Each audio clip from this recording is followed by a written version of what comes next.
Kono bangumi wa goren no sponsor no teikyo de okure shimasu. Yeah. Oh.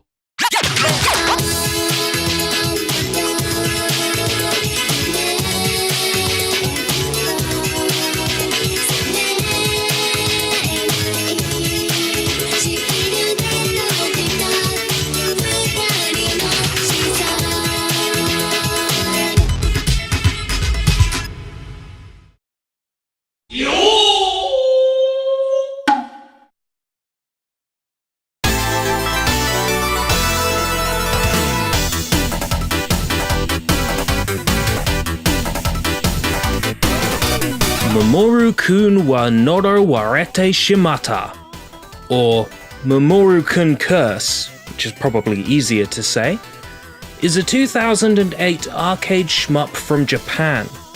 The credentials are strong. Developer G-Rev has worked on Under Defeat for the Dreamcast, Kokuga for the 3DS, and Wartech Senko no Ronde for the Xbox 360. All of them fantastic arcade-style shooters. Mamorukun Curse saw a 2009 Xbox 360 release exclusively in Japan, and then a PS3 release in 2011 with more features. The PS3 version was then localized in 2013. For America, digital only. What?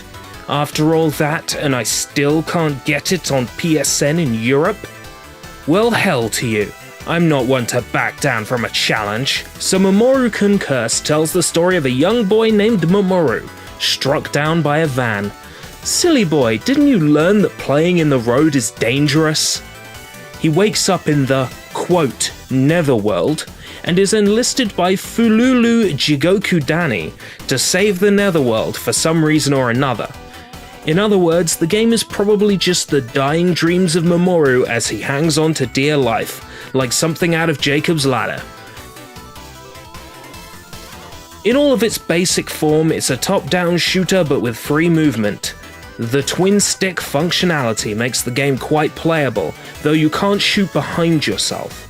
As the level scrolls, you can't go back, which is frightening when walking into the path of a bullet storm. The unique curse bullet mechanic allows you to choose how you use your bombs. You can use them to sick on one enemy exclusively to wipe them out quickly, or curse yourself with your own explosion to power up your bullets and do way more damage, but leaving yourself more vulnerable while you wait for your curse powers to recover. Enemies explode into Swizzle's rainbow drops, which you collect to unlock stuff, and also to get more points because that matters in 2017. The game is friggin' adorable. Now it looks understandably basic, being released originally in 2008, and on the outdated Sega Naomi arcade hardware, but even so, its chibi character models are super kawaii, and I can't believe I just said kawaii, but I'm going to blame that on being drunk while writing this script. The character portraits look great and the level of polish is insane. The soundtrack composed by Yosuke Yasui is one quality track after another.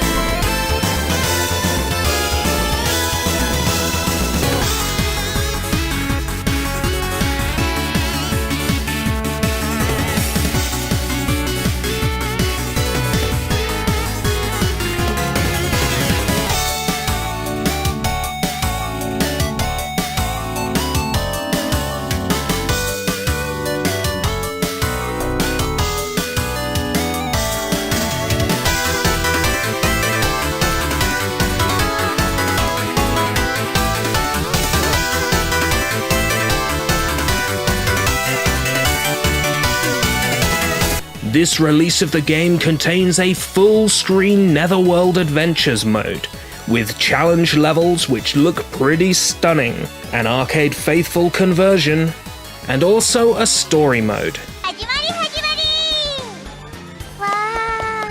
I had the most fun playing through the arcade mode, but the new Netherworld Adventures is loaded with content and is definitely the value for money portion of Mamorukun Curse. Almost all modes and stages have online ranking support, and there's an art gallery that fills out as you play. There are also trophies to collect. This is one shmup that, should you be able to play it, then I thoroughly recommend it.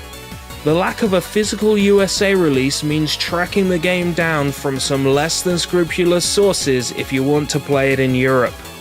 But if you're already deep in that rabbit hole, I thoroughly suggest adding this one to your rap sheet. I still find the lack of a Steam release baffling, but if we got the word out there that we want one, it could happen.